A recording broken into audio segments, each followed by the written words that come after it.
नमस्कार दोस्तों, मैं हूं अमित और आप देख रहे हैं एक ऐसी दुनिया जहां हर अंधेरी दीवार अपने अंदर एक राज छिपाए बैठी है। आज मैं आपको सुनाने जा रहा हूं एक ऐसे अस्पताल की कहानी जहां मरीज तो मर जाते हैं, लेकिन उनकी चीखें कभी नहीं मरती। कहते हैं कि उस अस्पताल की चौथी मंजिल पर रात के 2 बजे कोई इंसान नहीं जाता, क्योंकि वहां मौत आज भी घूमती है। अगर आपका दिल मजबूत है तो लाइट बंद कर दीजिए, हेडफोन लगा लीजिए और शुरू करते हैं। हॉन्टेड हॉस्पिटल, साल 2003। उत्तर भारत के एक छोटे से शहर के बाहर एक बहुत पुराना सरकारी अस्पताल था। उसका नाम था शांति मेमोरियल हॉस्पिटल। कभी यह अस्पताल शहर का सबसे बड़ा अस्पताल माना जाता था, लेकिन एक रहस्यमय आग लगने के बाद इसे हमेशा के लिए बंद कर दिया गया। सरकार ने इमारत को सील कर दिया। धीरे धीरे लोग उस जगह को भूल गए, लेकिन कुछ लोग आज भी कहते थे कि रात के समय उस अस्पताल की टूटी हुई खिड़कियों से सफेद कपड़ों में कोई औरत दिखाई देती है। कई लोगों ने बच्चों के रोने की आवाज सुनी। कई लोगों ने स्ट्रेचर अपने आप चलते हुए देखा, और जो लोग अंदर गए वे कभी पहले जैसे लौटकर नहीं आए। इसी शहर में रहता था राहुल। राहुल एक यूट्यूबर था जो डरावनी और रहस्यमयी जगहों की वीडियो बनाता था। उसके दोस्त थे विक्रम, नेहा और समीर। एक दिन राहुल के पास एक ईमेल आया। ईमेल में सिर्फ एक लाइन लिखी थी, अगर हिम्मत है तो शांति मेमोरियल हॉस्पिटल की चौथी मंजिल पर रात 2 बजे जाकर दिखाओ। नीचे कोई नाम नहीं था। राहुल मुस्कुराया।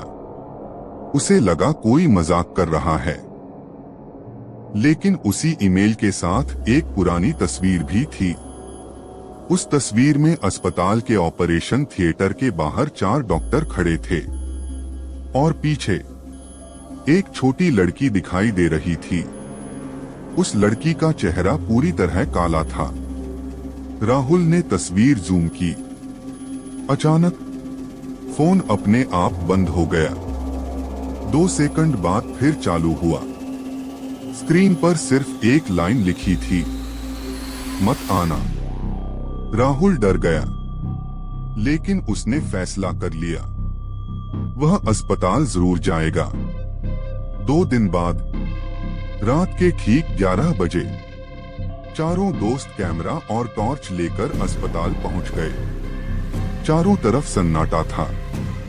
हवा इतनी ठंडी थी कि जुलाई के महीने में भी सांस से धुआं निकल रहा था।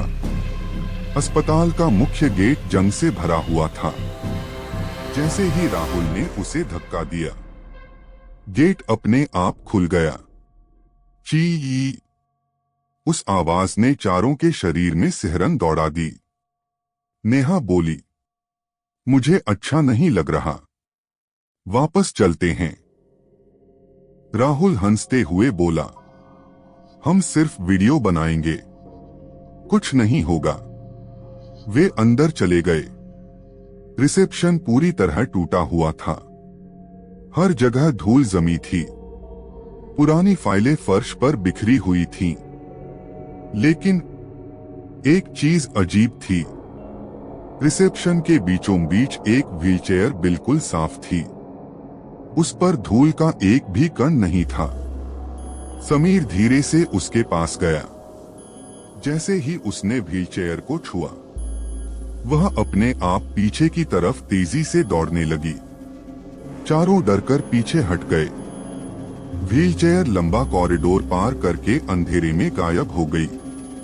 फिर पूरे अस्पताल में एक बच्चे की हंसी गूंज उठी। हे। नेहा रोने लगी। विक्रम बोला, यहां कोई है। लेकिन कैमरे में कुछ भी रिकॉर्ड नहीं हुआ।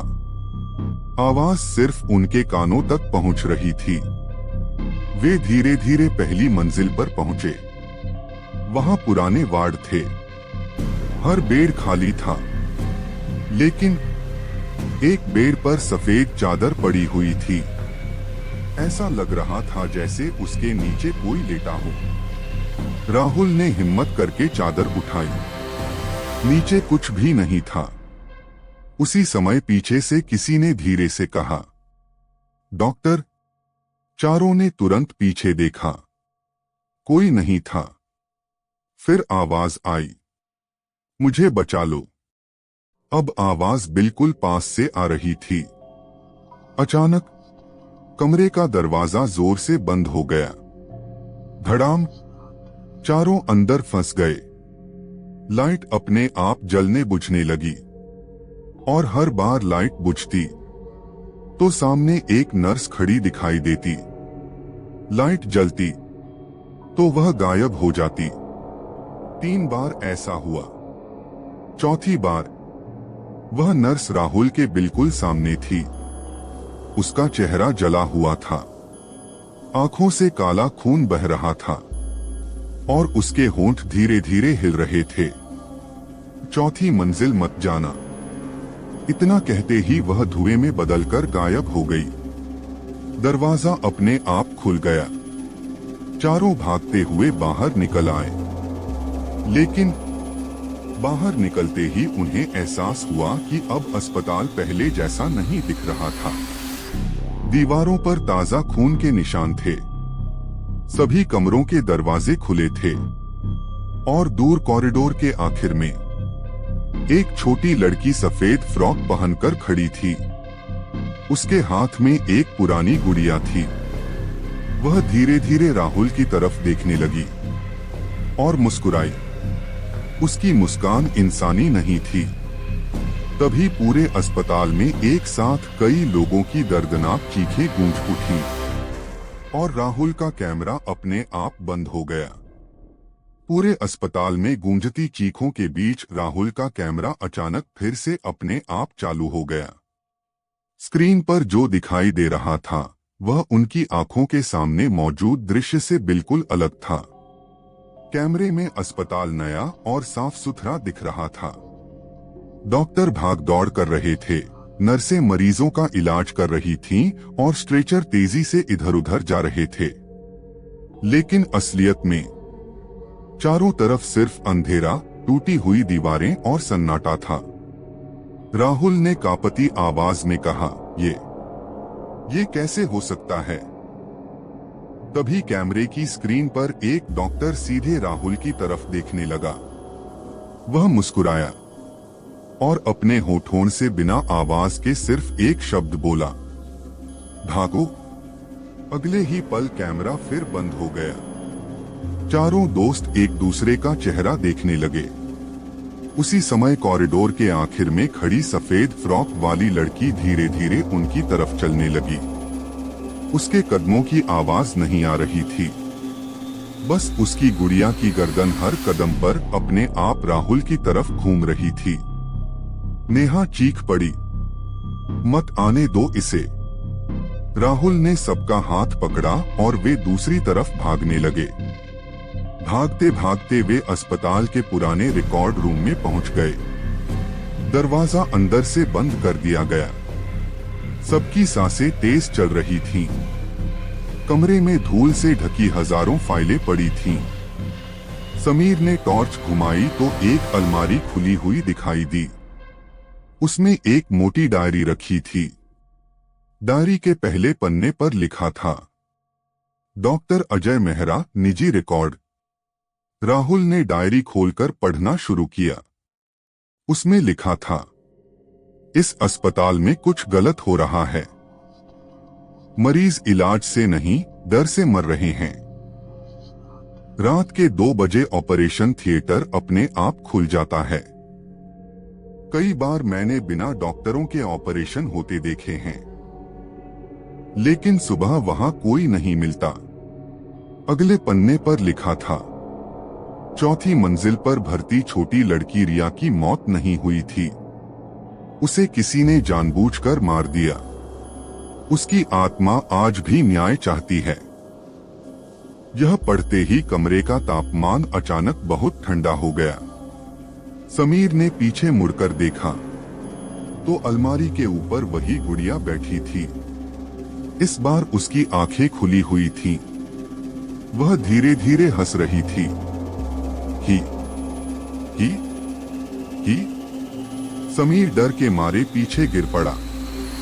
गुड़िया अचानक अपने आप नीचे कूद गई और फर्श पर चलते हुए अंधेरे में गायब हो गई। तभी रिकॉर्ड रूम का दरवाजा जोर जोर से हिलने लगा। धड़ाम, धड़ाम, धड़ाम। ऐसा लग रहा था जैसे बाहर कोई बहुत ताकतवर चीज अंदर आने की कोशिश कर रही हो। नेहा रोते हुए बोली, हम यहाँ से नहीं बचेंगे।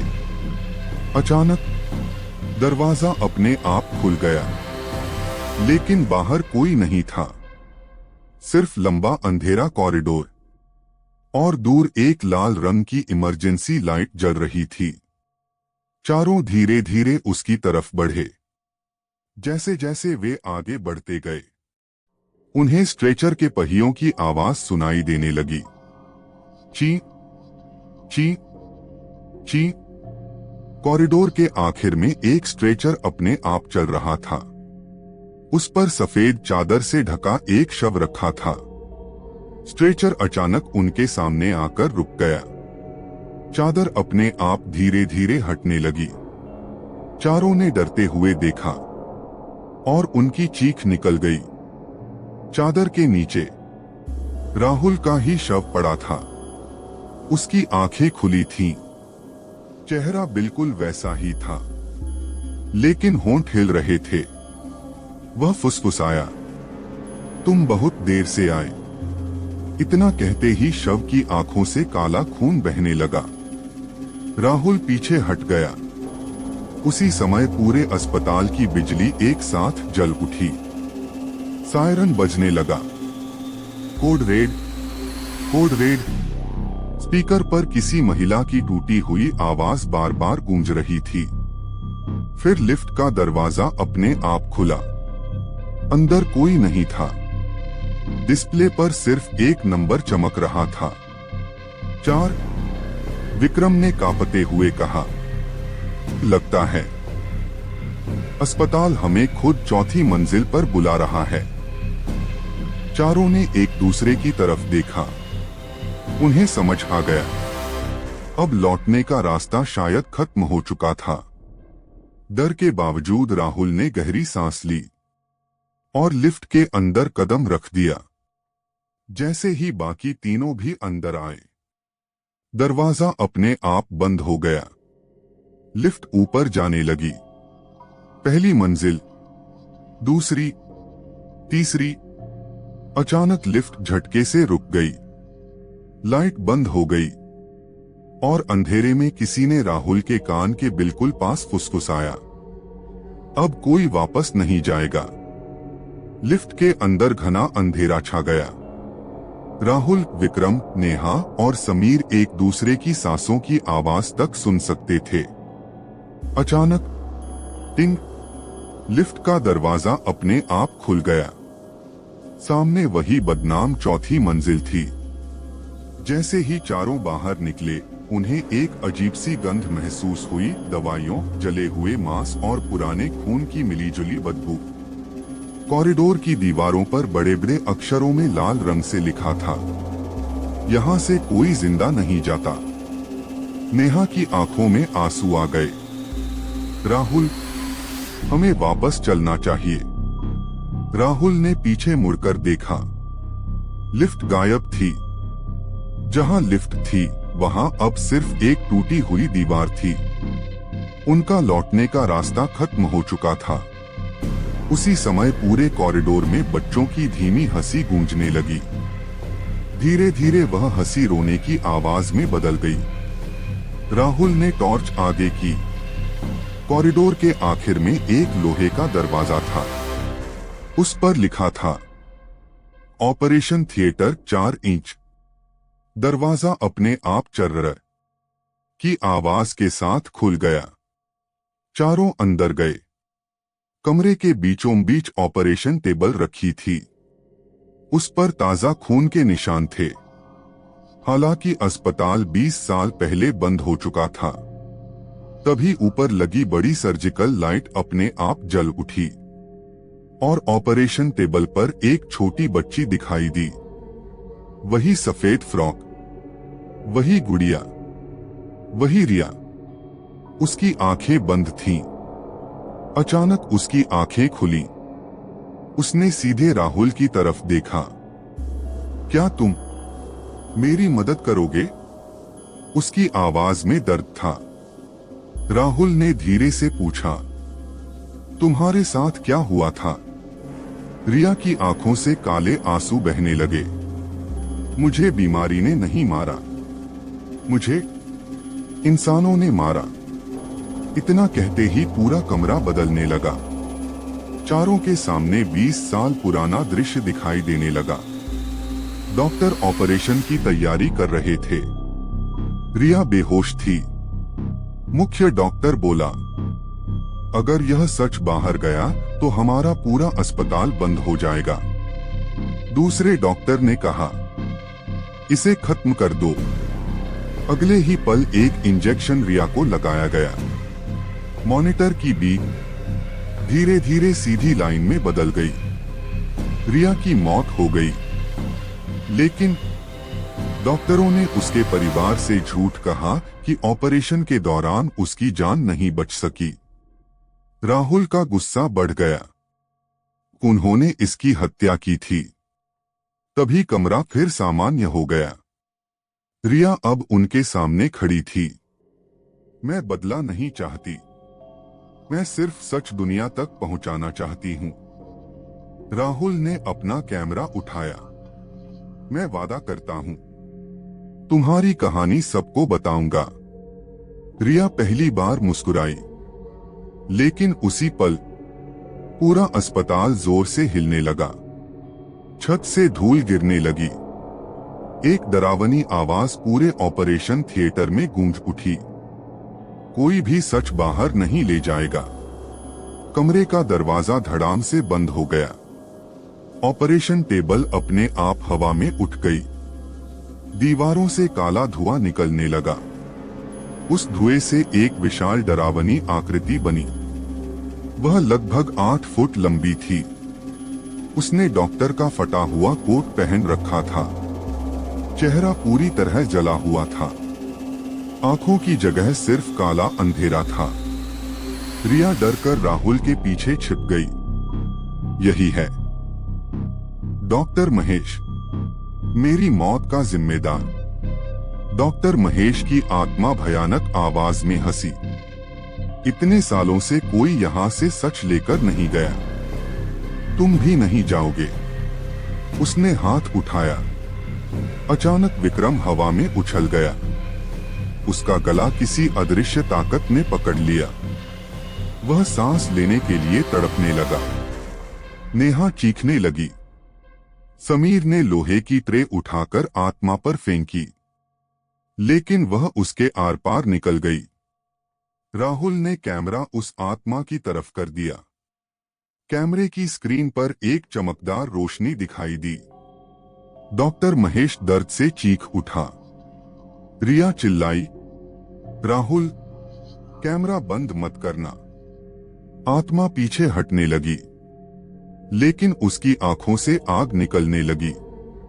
उसने पूरे कमरे में आग जैसी काली लपटें फैला दी। ऑपरेशन थिएटर धीरे धीरे टूटने लगा। रिया ने राहुल का हाथ पकड़ लिया। अगर मुझे हमेशा के लिए मुक्त करना है, तो तहखाने में रखी मेरी असली मेडिकल फाइल और मौत की रिपोर्ट ढूंढनी होगी। उसी में पूरा सच छिपा है। इतना कहकर उसने ऑपरेशन थिएटर के फर्श की ओर इशारा किया। फर्श अपने आप खुलने लगा। नीचे घोर अंधेरे में जाती हुई पुरानी सीढ़ियां दिखाई दी।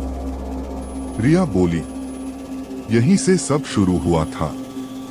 और उसी अंधेरे से फिर वही जली हुई हंसी सुनाई दी। और अब तुम मेरे घर में आ चुके हो। रिया की बात सुनते ही राहुल, विक्रम, नेहा और समीर कांपते हुए उस अंधेरी सीढ़ी से नीचे उतरने लगे। हर कदम के साथ ऐसा लग रहा था जैसे कोई उनके पीछे पीछे चल रहा हो। सीढ़ियां खत्म हुई और सामने अस्पताल का पुराना तहखाना था। चारों तरफ जंग लगी अलमारियां, टूटे हुए स्ट्रेचर और दवाइयों की सड़ी हुई गंध फैली हुई थी।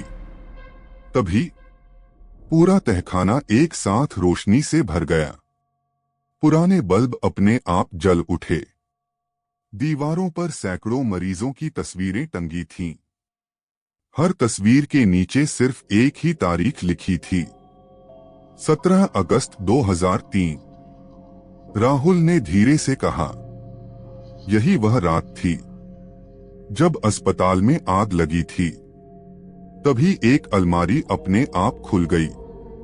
उसके अंदर लोहे का एक छोटा सा बक्सा रखा था। बक्से पर मोटे अक्षरों में लिखा था, कॉन्फिडेंशियल। राहुल ने कांपते हाथों से ताला तोड़ा। अंदर पुरानी मेडिकल फाइलें, कुछ एक्सरे और एक वीडियो कैसेट रखी थी। सबसे ऊपर रिया की फाइल थी। उसकी पोस्टमार्टम रिपोर्ट में साफ लिखा था, मृत्यु का कारण जहरीले इंजेक्शन का ओवरडोज। राहुल की आंखें फैल गईं।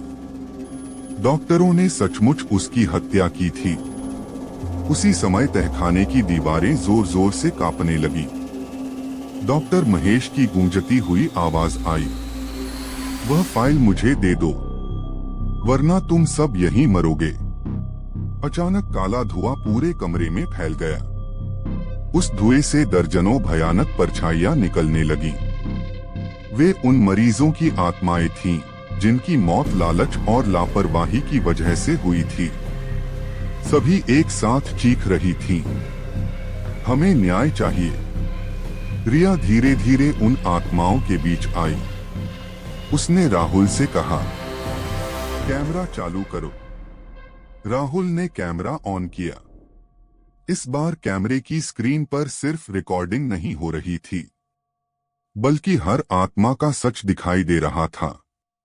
एक एक करके सभी आत्माएं अपने साथ हुई सच्चाई बताने लगीं। किसी को गलत दवा दी गई थी, किसी का ऑपरेशन पैसों के लिए किया गया था, किसी को इलाज के बिना मरने के लिए छोड़ दिया गया था। राहुल सब रिकॉर्ड करता गया। डॉक्टर महेश गुस्से से दहाड़ उठा। उसने पूरी ताकत से हमला किया।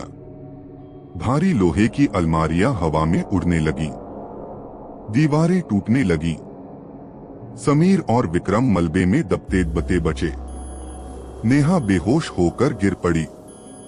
राहुल के हाथ से कैमरा छूट गया। डॉक्टर महेश हंसने लगा, अब कोई सबूत नहीं बचेगा। लेकिन तभी रिया ने कैमरा उठाया। उसने कैमरा राहुल को वापस दिया और बोली, उस सच को कभी मिटाया नहीं जा सकता। यह कहते ही रिया के शरीर से तेज सफेद रोशनी निकलने लगी। वह रोशनी पूरे तहखाने में फैल गई। बाकी सभी आत्माएं भी उसी रोशनी में शामिल हो गईं। डॉक्टर महेश दर्द से चीखने लगा। उसका शरीर धीरे धीरे राख में बदलने लगा। आखिरी बार उसने गुस्से से राहुल की तरफ देखा और चिल्लाया, यह खत्म नहीं हुआ। और अगले ही पल वह हमेशा के लिए गायब हो गया। पूरा अस्पताल शांत हो गया। रिया मुस्कुराई। अब उसके चेहरे पर दर्द नहीं था। उसने धीरे से कहा, धन्यवाद, अब हम सब आजाद हैं। इतना कहकर वह भी रोशनी में बदलकर आसमान की ओर चली गई। अस्पताल की सारी डरावनी आवाजें बंद हो गईं। चारों दोस्त किसी तरह बाहर निकल आए। सुबह की पहली किरण अस्पताल की टूटी हुई इमारत पर पड़ रही थी। राहुल ने घर पहुंचकर पूरी रिकॉर्डिंग इंटरनेट पर अपलोड कर दी। वीडियो कुछ ही दिनों में लाखों लोगों तक पहुंच गया। जांच शुरू हुई। पुराने सरकारी रिकॉर्ड खोले गए। रिया और बाकी मरीजों के साथ हुए अपराध साबित हो गए। शहर में शांति मेमोरियल हॉस्पिटल की जगह एक स्मारक बनाया गया ताकि लोग उन निर्दोष लोगों को याद रख सकें जिनके साथ अन्याय हुआ था। लेकिन कहानी यहीं खत्म नहीं होती। वीडियो अपलोड करने के कई महीनों बाद एक रात राहुल अपने कैमरे की पुरानी रिकॉर्डिंग देख रहा था। वीडियो के आखिरी फ्रेम में जब सभी आत्माएं मुक्त हो चुकी थीं, तब भी एक काली परछाई अस्पताल की चौथी मंजिल की टूटी खिड़की में खड़ी दिखाई दे रही थी। वह धीरे धीरे मुस्कुराई और स्क्रीन पर अपने आप एक संदेश उभर आया, मैं अभी भी यही हूँ। उसके बाद वीडियो अपने आप डिलीट हो गया। आज तक कोई नहीं जानता वह परछाई कौन थी। और अगर कभी आपको किसी पुराने बंद पड़े अस्पताल के पास रात में किसी बच्चे की हंसी सुनाई दे, तो पीछे मुड़कर मत देखिए, क्योंकि हर आत्मा को मुक्ति नहीं मिलती। समाप्त।